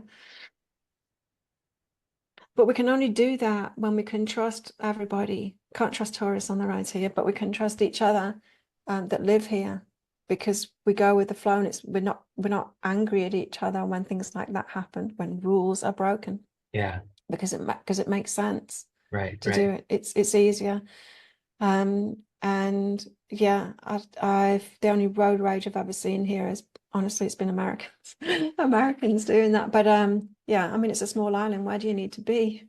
Right. A Right. small tropical island. You need to be somewhere Yeah. fast. No, you don't. You really don't. So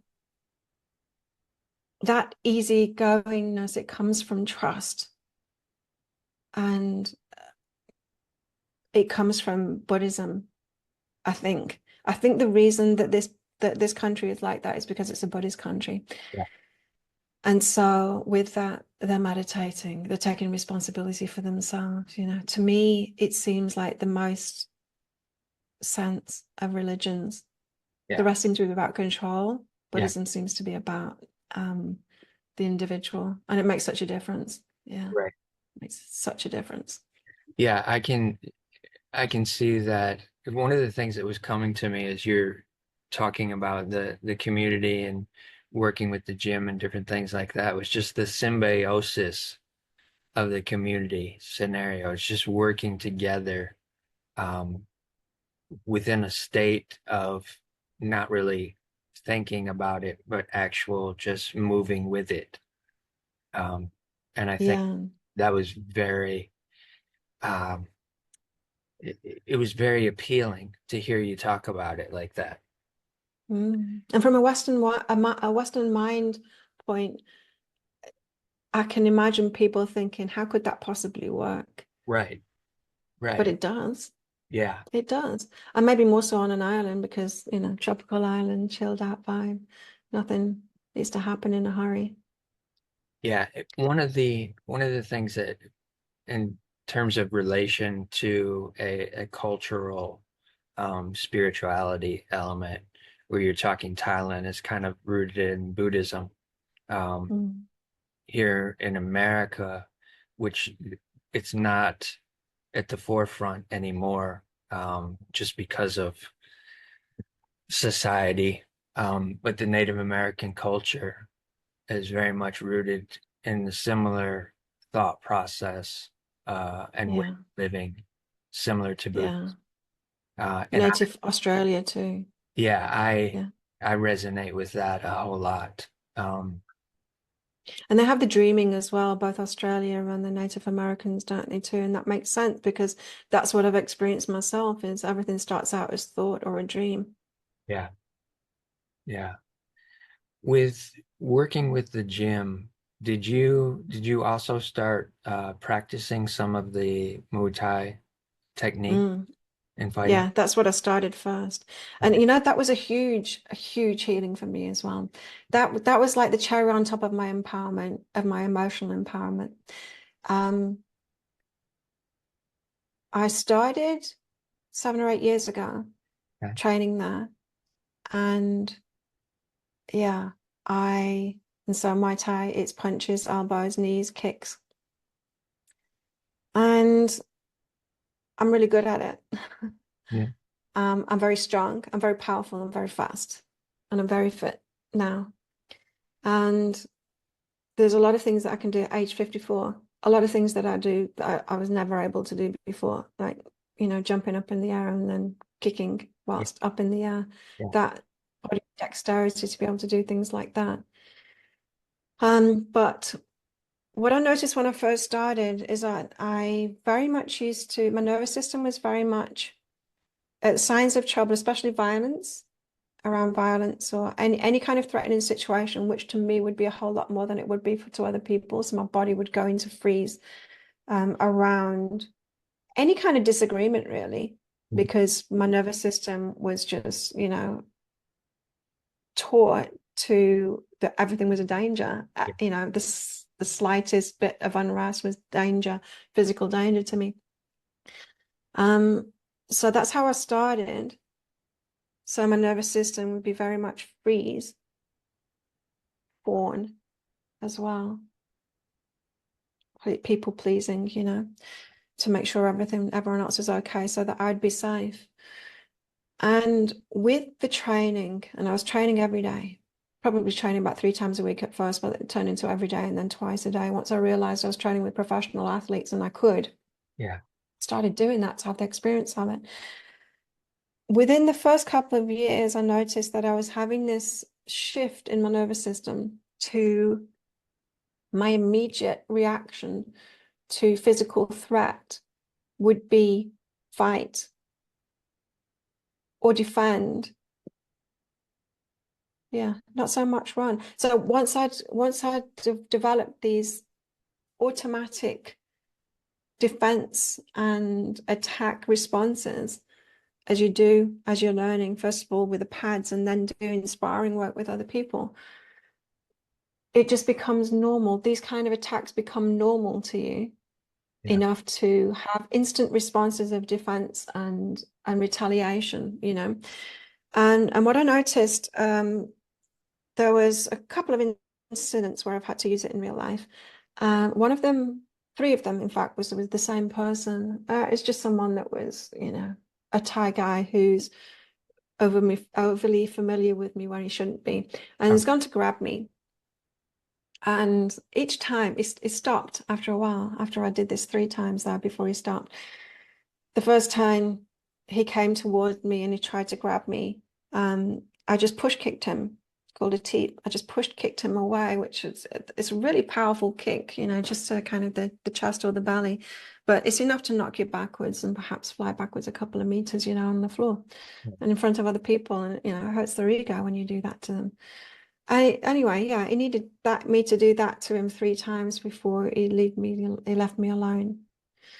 Another time was when I was in a bar and a tourist came in extremely drunk and extremely aggressive and then kind of grabbed me in a hug, but tight so that I couldn't get away.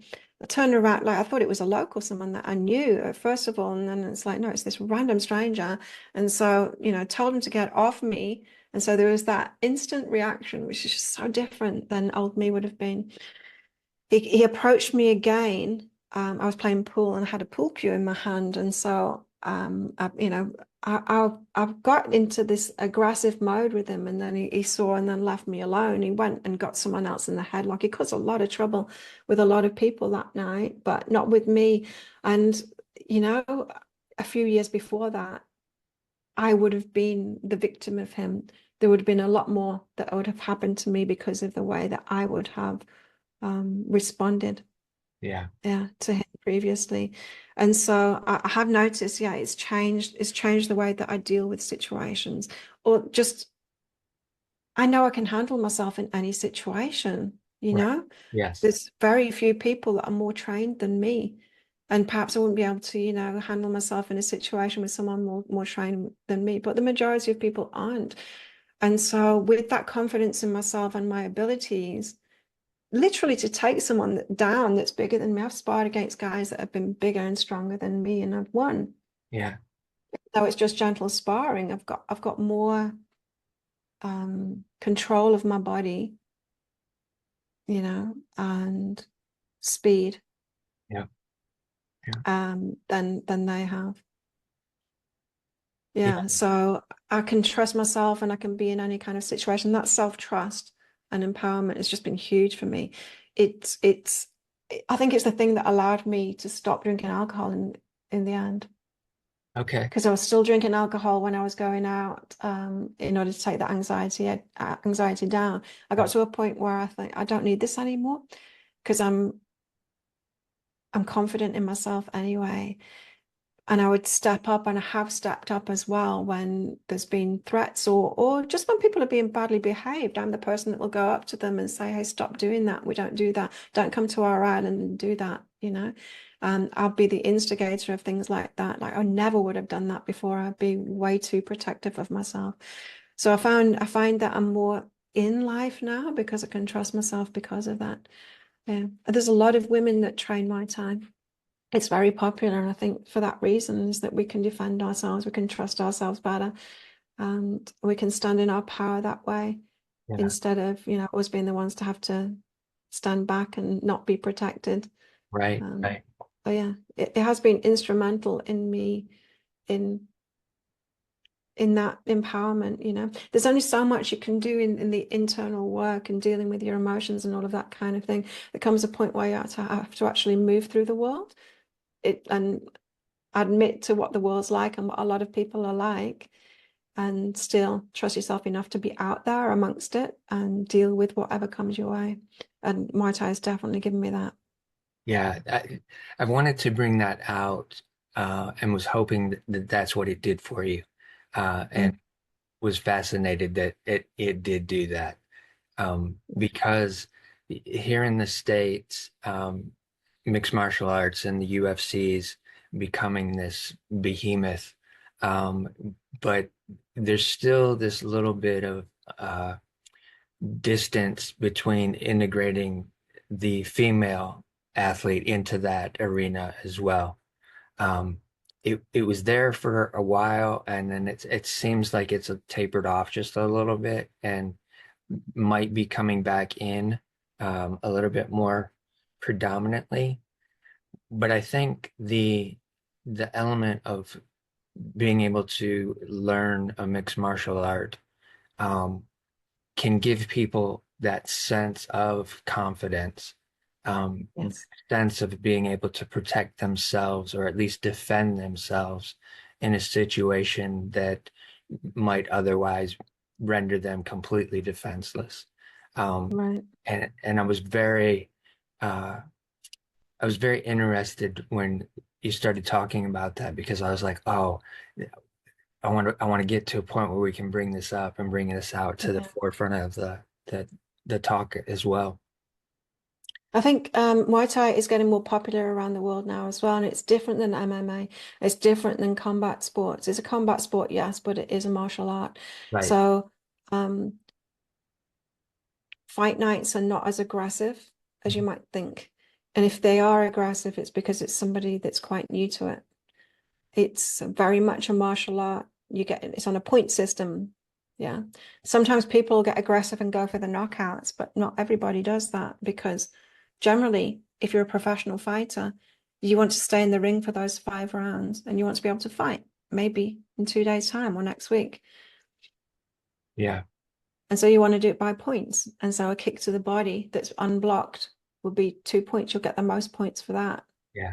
And so when you're watching two really good fighters, it's more technical and really impressive once you're practiced in it. And then when you watch the new people, especially Westerners, when they first fight, it's like they forget all the training and they just go in boxing, and it's really, really uncontrolled boxing too, just like flailing around.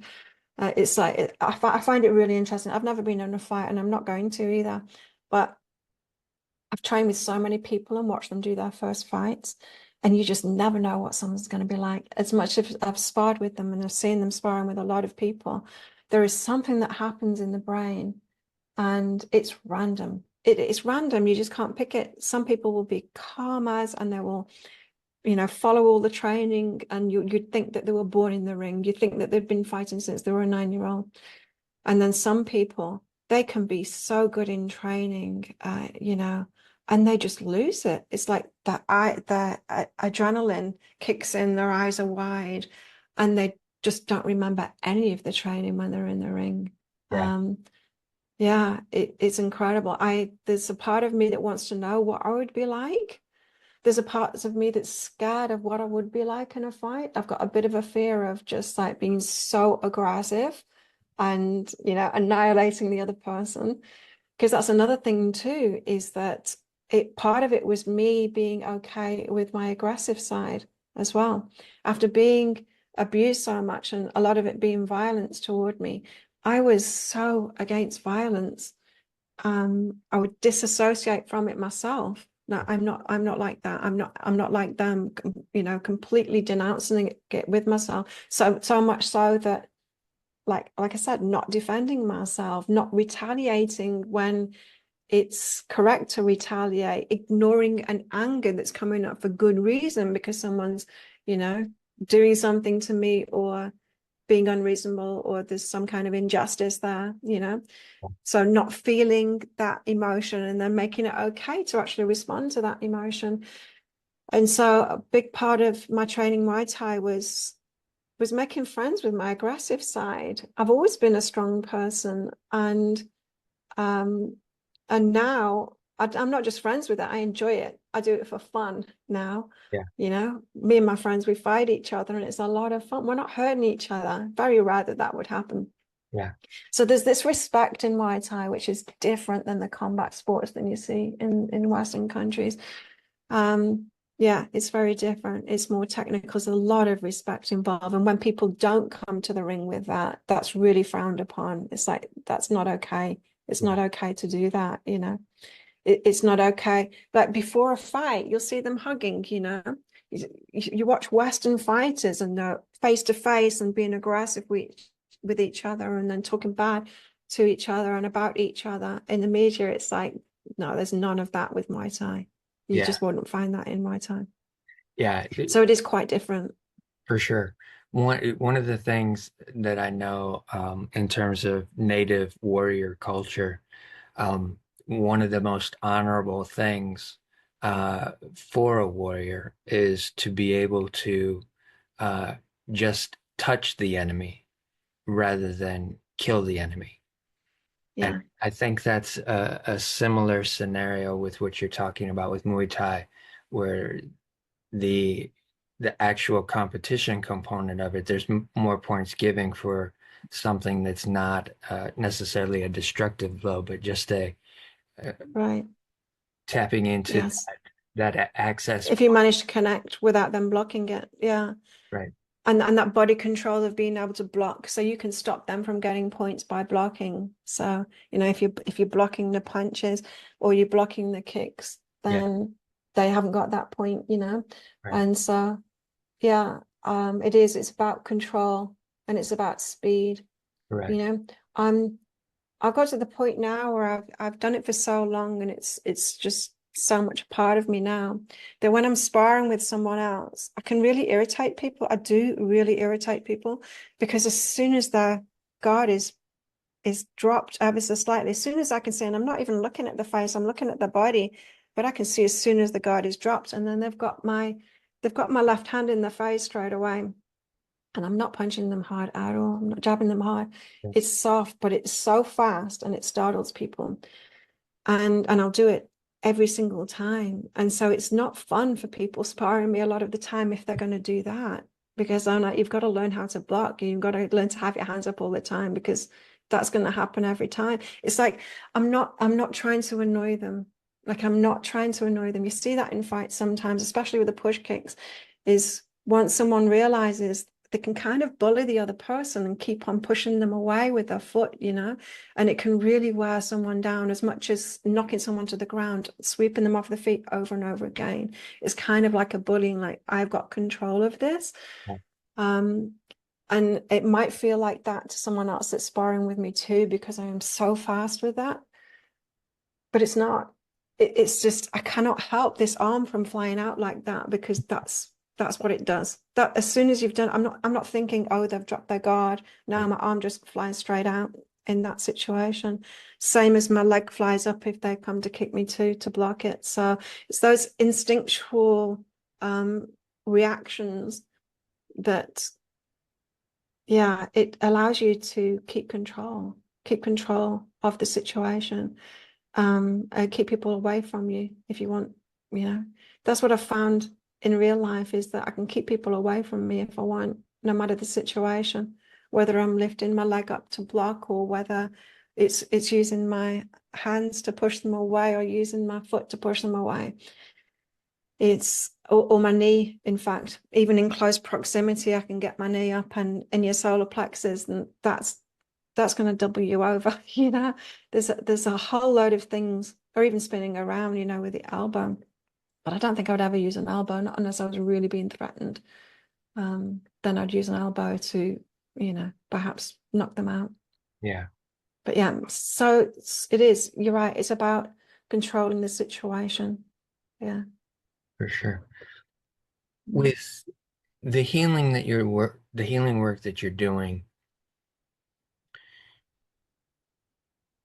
how much would you recommend what you're doing versus some traditional medicine in terms of being able to get somebody to a place of breakthrough? Okay. I think there's benefit in both, like psychotherapy, you mean, as Sure. Yes. Yes. yeah, I think there's benefit for both. I've had psychotherapy and it did help me a lot, but it's different. Yeah. It is different. And here's the difference, what I found myself personally. With psychotherapy, my therapist would disempower me in a way. Okay. Almost, it's not really disempowering. It's just the difference, right? So the psychotherapist would acknowledge that I was a victim in a situation, right? And there is a power to that, to realizing that and acknowledging that something has happened to you, having empathy from someone else, and like, yes, this happened to you. So there is a power in that. But the psychotherapist also said to me, you know, people around here, meaning Byron Bay and the healers, will say that everything happens for a reason and that you're responsible for everything that happens to you and all of that kind of thing. And she was warning me that that was not healthy for me. But here's the thing, is the work that I was doing with my guides personally were saying that to me, you're responsible for everything. Okay. And I think both are very, I don't think, I think they're both useful. Both Right. points of view are useful. Yeah. It's almost like I needed to acknowledge that I was a victim and that I wasn't the instigator of that, and it wasn't my fault. It happened to me, but this is what the world's like. And so it's my responsibility to walk through the world and be able to deal with what is in the world. There are people like that. And I need to be able to deal with it. And so that's my responsibility, is how I deal with it, right? So that being said, when people come to me, say breakthrough coaching sessions, which I offer, which is just like a video chat like this, is to take somebody, generally when people come for psychic readings, it's because it's because they're wounded, and because it's a gentle way. You know, it's not like psychotherapy they don't have to face something as, as head on as Yeah. they would in psychotherapy. It's a more gentle approach, right? And so that's why you find a lot of women are open to tarot and to getting their guidance that way. So it tends to come with a lot of wounding, right? Hmm. And so to get through that, you've been victimized. This happened to you and it wasn't your fault.